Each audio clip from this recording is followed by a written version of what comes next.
Motivation at Work, Human Resources, Chapter 13, by Leslie Wilfred.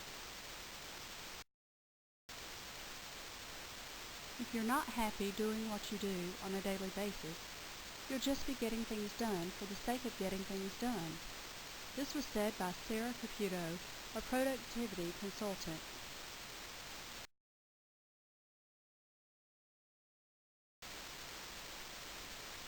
Motivation determines how a person will exert his or her efforts. Motivation also represents the forces operating on the person to exert effort, as well as the direction in which their effort will be exerted. In order to be motivated, certain needs need to be met. These needs are listed on Maslow's hierarchy of needs. Your basic needs are your physiological needs, such as your hunger and your thirst. Then it's your safety needs, such as security and protection. Above that will be social needs, which is your sense of belonging and love.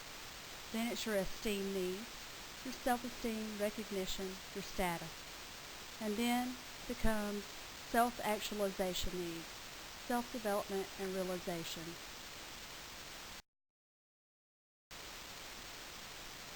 The ERG theory: existence needs, relatedness needs, growth needs.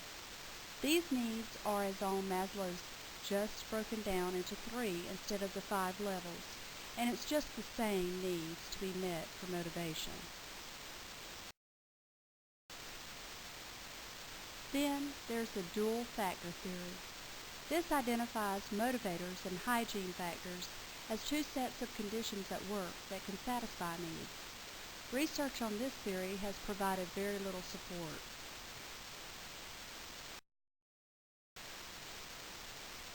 Then you have process theories. These are motivation theories that focus on how people become motivated and what they are motivated to do rather than on what motivates them.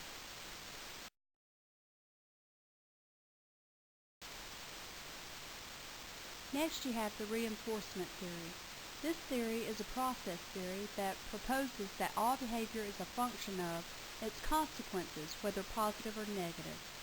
It's a stimulus, a response, and an outcome.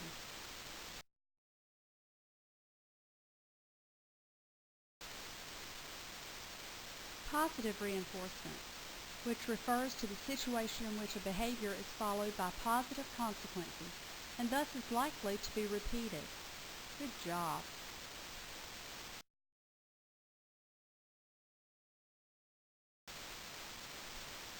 Extinction and punishment.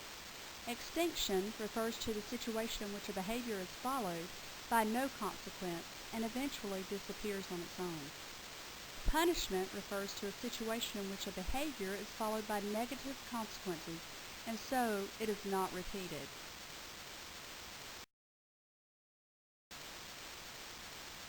You can always use behavior modification. This is the combination of positive reinforcement with either punishment or extinction that replaces an undesired behavior with a desired behavior.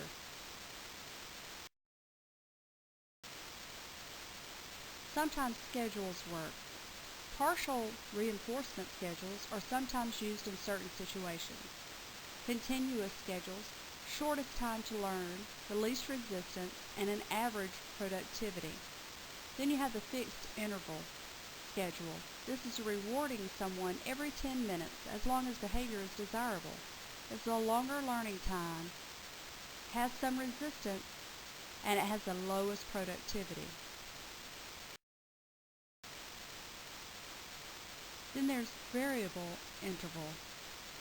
This is the longest time to learn, has the most resistance, and its next lowest productivity level. The fixed ratio, an example would be a reward every 3rd time the behavior is displayed, has a longer learning time, it has some resistance, and it's the next highest productivity level. Then there's the variable ratio. This is the longest learning time, the most resistance, and it's the highest productivity level.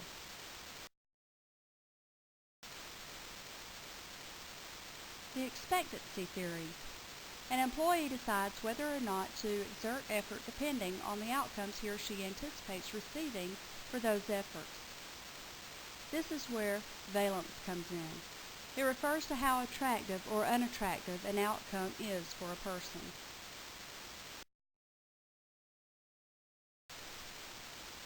The equity theory is concerned with a person's perceived input to a job setting and the outcome from that setting. It is about fairness, equality.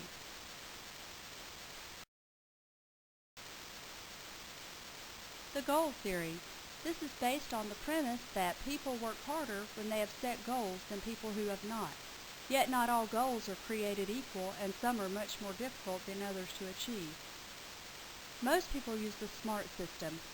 Specific, what, where, and how. Measurable, from and to. Assignable, who. Realistic, possible. Time-based, when. The agency theory addresses potential conflicts of interest among different groups of stakeholders in an organization